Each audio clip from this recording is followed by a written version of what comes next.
Only you can choose your potential, and it's time for you to choose your potential, because either way time will pass. The battles you're going through, the cycles of self-sabotage, they're all a result of stagnation.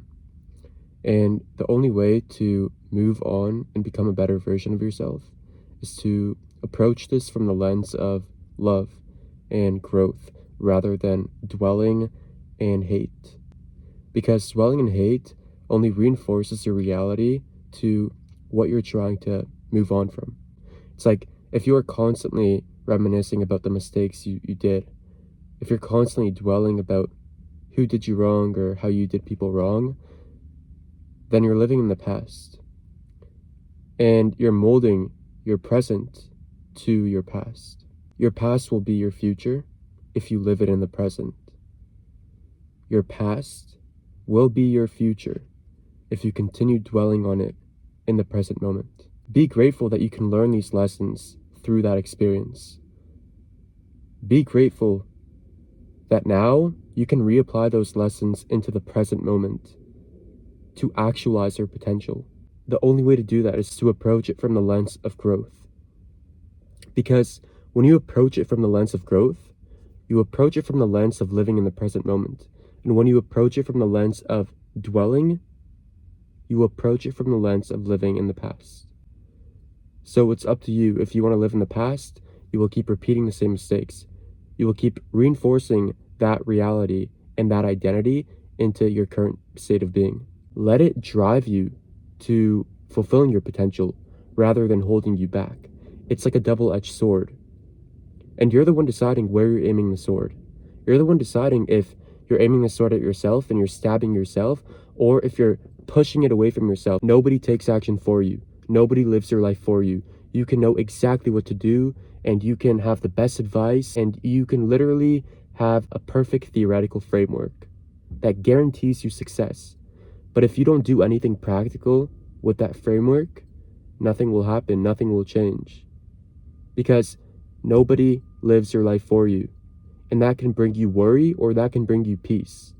That can bring you worry because, you need to get real with yourself. You need to hold yourself accountable and say, I'm the one that's responsible for my doings. Imagine that you're zooming out and you're just staring at yourself in that moment doing those bad habits.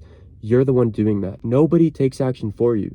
So you can either feel worried from that because, you need to get real with yourself, or you could feel peace from that. And you could say, okay, well, if nobody takes action for me, that means that if I do the right things, if I have the right thoughts, if I make the right choices, if I make the right actions, then I will become a better version of myself. It's not if, it's not, there's a chance. It's I will. You need to take that inner knowing and apply it into your own life through practical action. Theoretical framework and practical action go hand in hand. Because think about it, without a strong theoretical foundation, you can't build anything on top of that practically. But without practical action, nothing will change in your life. You can't change with just the theoretical foundation, but without the theoretical foundation, everything will crumble. That's what holds everything together.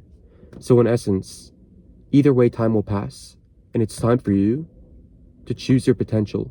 It's time for you to choose life, to choose truth, to choose growth, to choose living in the present moment, to choose health. When you're choosing your potential, it's not just a one-sided choice. Potential is the umbrella. Everything that falls beneath that includes health, God, faith, love, relationships. It's all about the duality of choice, right? You have potential and comfort. Under the umbrella of potential, it's what I just talked about. Health, happiness, true fulfillment, faith, spiritual alignment. Under the category of comfort is the worldly things, the fleshly things, fleshly desires, fleeting things, temporary gratification, but then in the long term, it leads to downfall. And just to wrap this up, there's a quote that I love, and it's short-term discomfort for long-term gain. Change is rooted in discomfort. If you're seeking growth, you need to seek discomfort.